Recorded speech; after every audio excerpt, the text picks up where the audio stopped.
सोलापूर कारागृह प्रशासनानं एक अनोखी शक्कल लढवलेली आहे। कैद्यांना पाणी देण्यासाठी त्यांनी एक अनोखी शक्कल लढवलेली आहे। खोदकाम करण्यासाठी जेलमधल्या कैद्यांना रोडवर आणलं गेलं आणि कैद्यांकडनं ड्रेनेजचं खोदकाम केलं गेलं। मात्र यावेळेला खोदकाम करताना जर एखाद्या कैद्यानं पलायन केलं तर त्याला कोण जबाबदार असेल असा सवाल देखील यावेळेला उपस्थित केला जातोय।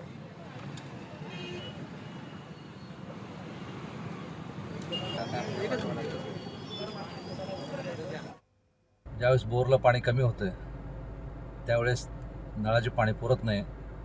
हे दर उन्हाळ्यात आहे। शहरात 4 दिवसाआड 5 दिवसाआड पाणीपुरवठा आहे। तरीसुद्धा आम्ही जेवढं शक्य होईल तेवढं पाणी यांना देत आहोत। अडचण आल्यानंतर आम्ही टँकरनं सुद्धा पाणी दिलेलं आहे बऱ्याच वेळेस। तरीसुद्धा प्रशासनाने जेल प्रशासनाने परस्पर कैदी आणून रस्त्यावर पाईपलाईन खोदलेली आहे। हे करत असताना जर मोठी लाईन फुटली तर पूर्ण शहराचा पाणीपुरवठा विस्कळीत होऊ शकतो, याची जाणीव त्यांना नाही आहे। कुठलंही काम करत असताना महापालिकेच्या देखरेखीखाली करणं आवश्यक आहे। जेल प्रशासनामध्ये 550 कैदी आहेत।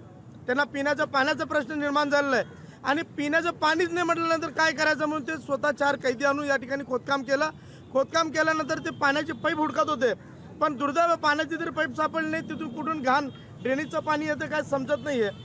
सोलापूर महानगरपालिकेचे आयुक्त जे आहेत ओंबाजे साहेब, हे आल्यापासून काम चांगला करतात, पण खालचे अधिकाऱ्याचे जे स्ट्रक्चर आहे ते स्ट्रक्चर बदलणे गरजेचं कारण त्या अधिकाऱ्यांना सवय झाली भ्रष्टाचार करायची, बदमाशी करायची, चुकीच्या पद्धतीने काम करायची त्यांना सवय झाली। मी प्रहारच्या वतीने अशा प्रशासनाचा मी निषेध करतो आणि अशा महानगरपालिकेच्या अधिकारी कर्मचाऱ्यांना जे चुकीच्या पद्धतीने काम करतात त्यांना हुडकून उलटा टांगल्याशिवाय प्रहार राहणार नाही या माध्यमातून सांगतो। लोकशाही मराठी ऐका, पहा, जागरूक रहा।